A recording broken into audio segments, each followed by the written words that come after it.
Magandang araw mga kaibigan. Sa videong ito ay ating talakayin ang isang conspiracy theory tungkol sa kung paano nagsimula ang pag-spread ng coronavirus. Maliban sa mga naipapalabas sa telebisyon at mga naibabalita, ay may nakita akong post sa Facebook tungkol sa alternative story kung paano nagsimula ang coronavirus. Sinundan ko ito at nakita ko ang website kung saan ito original na naipost.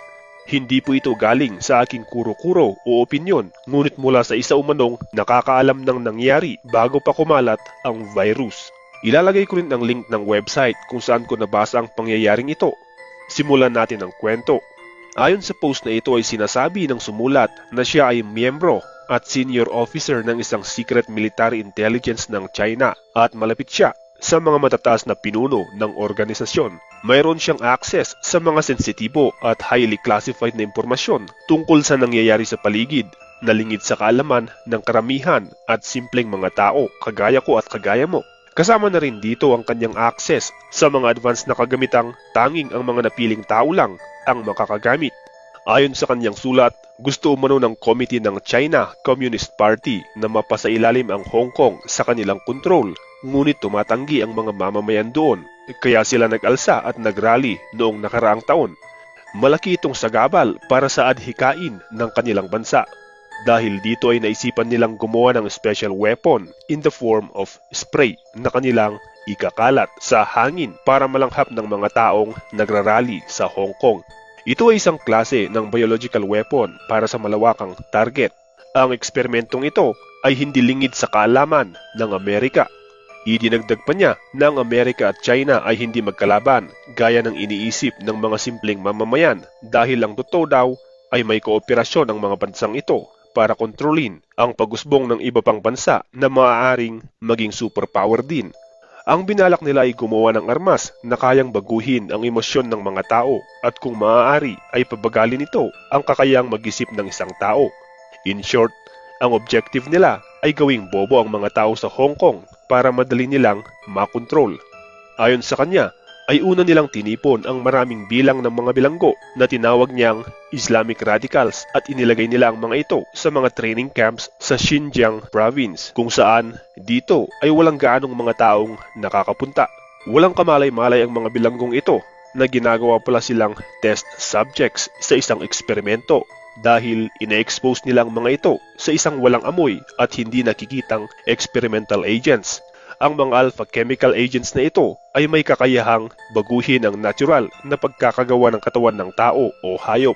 Una ay binibigyan nila ng alpha chemical agent ang mga test subjects at pagkatapos ay inililipat nila sa isang special military facility sa Wuhan at saka naman ibinibigay ang pangalawang beta chemical agent.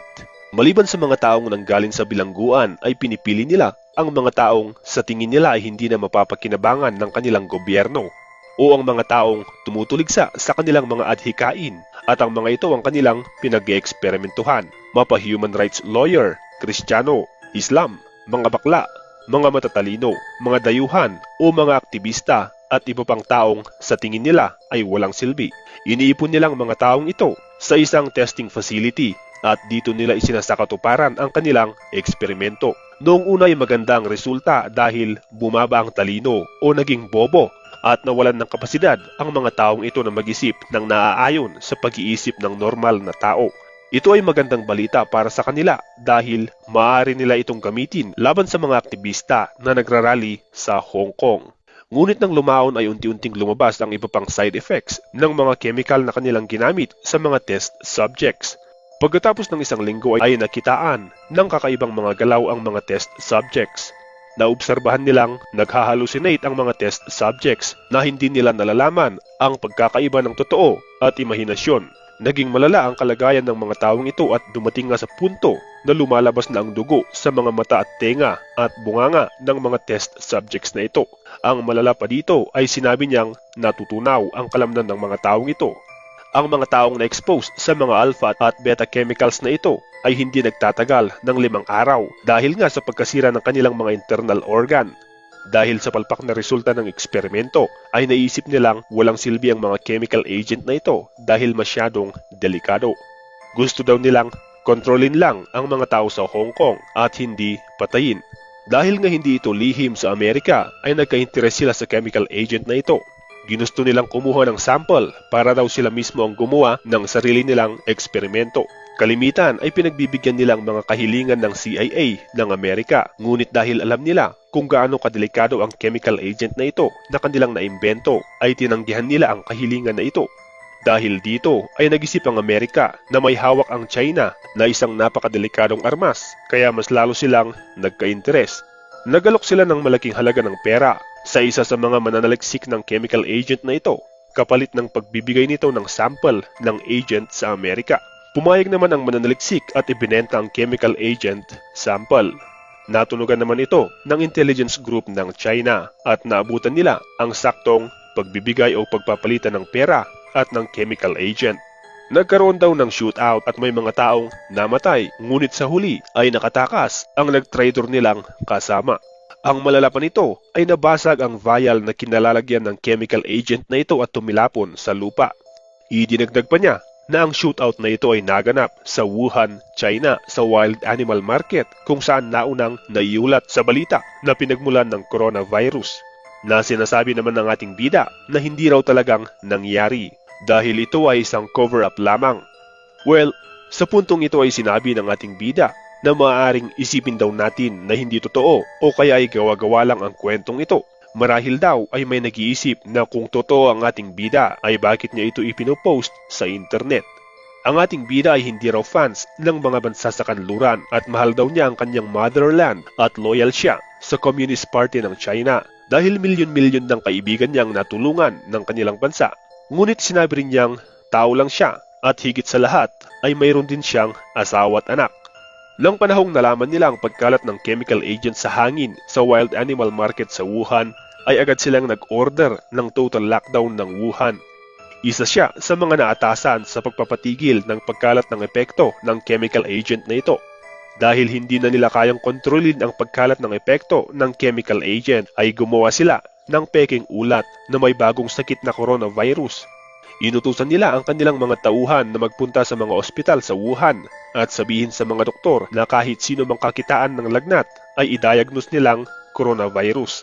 Sa panahong iyon ay uso ang pagkalat ng ordinaryong sipon at lagnat, kaya lumabas sa publiko na ang coronavirus ay hindi gaanong nakamamatay. Ang populasyon daw ng Wuhan ay mahigit kumulang na 11 milyong tao. At dahil sa pag-order nila ng lockdown ay hindi nakaalis ang mga tao dito. Ipinalabas daw nila sa media na 5 milyon ang nakaalis ng Wuhan bago ang lockdown, ngunit ang totoo ay hindi. Pagkatapos lang ng isang linggo nang makawala ang chemical agent sa exotic food market, ay marami na agad ang namatay sa mga tao doon. Hindi daw nila alam kung ano ang gagawin sa mga nagkalat na bangkay, kaya inutusan nila ang mga nalalabing bilanggo na kanila sanang gagawing test subjects na ibaon sa hukay ang mga bangkay sa isang liblib na lugar. Ang ating bida ang naatasan sa pag-isip ng paraan para itago sa mga tao ang totoong nangyayari. Sa puntong ito daw ay nagsisimula ng makaramdam ng pagkahiya sa sarili ang ating bida at nag-aalinlangan na siya kung parang nga sa ikabubuti ng kanilang bansa ang kanyang ginagawa. Mas lalo daw siyang nagduda nang mabalitaan niyang pagkamatay ng isang whistleblower na doktor na si Dr. Li Wenliang.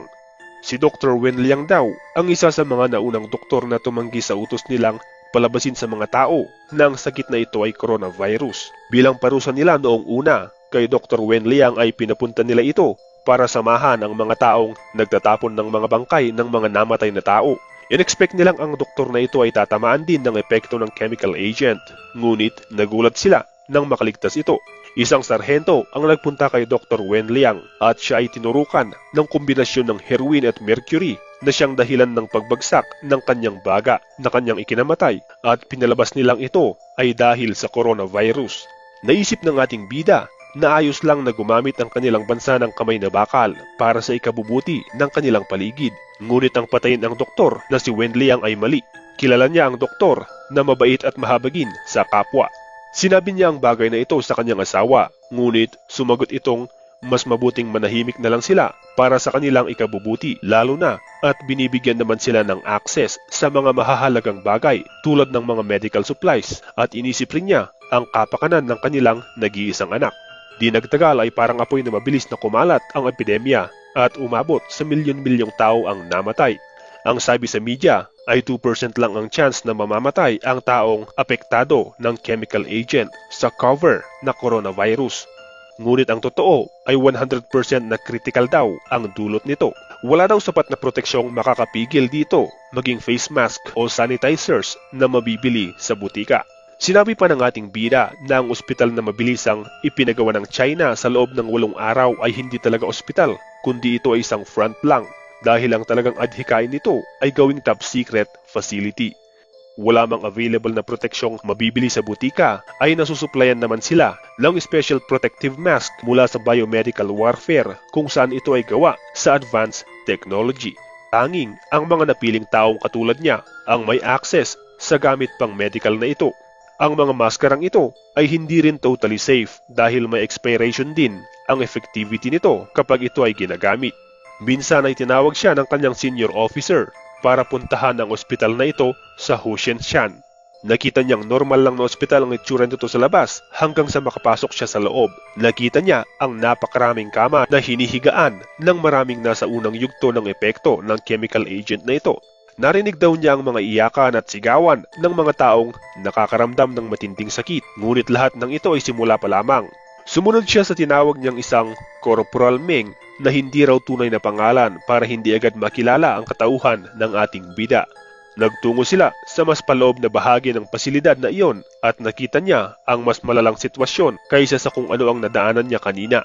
Ang section na kanilang kinaroroonan ay tinawag niyang middle section ng pasilidad na iyon. Dito ay medyo madilim ang paligid at nagkalat ang mga taong nasa mas malalang yugto ng epekto ng chemical agent. Malaya daw na naglalakad ang mga biktima dito, ngunit wala na sila sa matinong isip. Maliban sa kanila ay may mga nagbabantay din na mga taong nakasuot ng itim na uniforme na mula sa isang secret branch ng military police na hindi pa niya kabisado. Maliban dito ay nakikita daw niyang pinapahirapan pang lalo ng mga gwardyang ito ang mga biktima dahil malaya nila itong hinahampas o kaya ay sinisipa. Kitang-kita daw niya sa mga mata ng mga gwardyang ito ang kasiyahan habang pinapahirapan nila ang mga biktima. Pagkatapos nito ay pinagpatuloy nila ang paglilibot sa lugar na iyon at nagpunta naman sila sa sentro ng fasilidad na iyon. Gulat na gulat siya sa kanyang nakita dahil nasa libu-libong katawan ang nandoon na nakatambak. Maliban dito ay nakita niyang may daan sa gitna ng mga nakatambak na bangkay na ito at nang sundan nila ito, umabot sila sa pinakasentro ng lugar na iyon. Nakita niya ang ilang may sakit na pilit na pinagtatrabaho ng mga gwardyang nakadamit ng itim. Binubuhat at kinakaladkad ng mga ito ang mga nagkalat na bangkay patungo sa pinakagitnang bahagi kung saan naroon ang isang malawak na apoy. Sa pagkakakita dito ay nasyak daw ang ating bida. Nagpunta siya sa kubeta at siya ay napasuka. Paglabas niya ng pinto ay nakita niyang nakatayo si Corporal Meng. Ganun pa rin daw ang ekspresyon ng mukha nito na parang walang emosyon. Ngunit nakita niya sa kanyang mata ang pang-aalipusta. Pagkatapos nito ay umuwi na siya. Pag-uwi niya ay nabasa niya ang kanyang mga mensahe at ang mga update kung ano ang mga hakbang ng kanilang grupo. Nakita niyang naglaan na ang kanilang gobyerno ng pondo para sa gagawing marami pang pasilidad sa iba't ibang dako ng kanilang bansa na katulad ng nasa Hushenshan. Ang epekto ng chemical agent ay nagkalat na sa mundo. Mabuti na lang daw at nagkasundo ang kanilang gobyerno at iba pang gobyerno kabilang ang Amerika na magpapanggap silang ang dilubyong ito ay dahil sa coronavirus. Sa puntong iyon ay naisip na nilang hindi na daw nila makokontrol ang pagkalat ng epekto ng chemical agent na ito. Marami pa siyang sinabi, tulad ng ang kanilang pinuno at ang lahat ng mga taong may matataas na posisyon na kasali sa kanilang samahan ay nakatago na sa isang ligtas at sikretong lugar. At tanging mga doble o mga taong kamukha ng kanilang pinuno ang nakikita ng mga tao na nagpapanggap bilang presidente. Para sa panghuli ay sinabi ng ating bida, ang dahilan kaya niya ibinutaktak ang mga lihim na ito ay dahil tao lang siya. Isa pa ay wala na daw silbi ang buhay niya dahil ang kaisa-isa niyang anak ay hindi rin nakaligtas sa epektong dulot ng chemical agent na ito. Totoo daw na sinuplayan sila ng special protective mask, ngunit ang mga ibinigay pala sa kanilang anak ay ang mga nagamit na at nag-expire ng protective mask. At dito nga nagtatapos ang isinulat ng kung sino mang taong sumulat nito. Ngayong napakinggan mo ito kaibigan, ano ang masasabi mo? Maaaring ito ay totoo at maaari ding hindi. Sa puntong ito ay tatanungin kita kung ano ang iyong reaksyon o masasabi tungkol sa sulat o sa kwentong ito.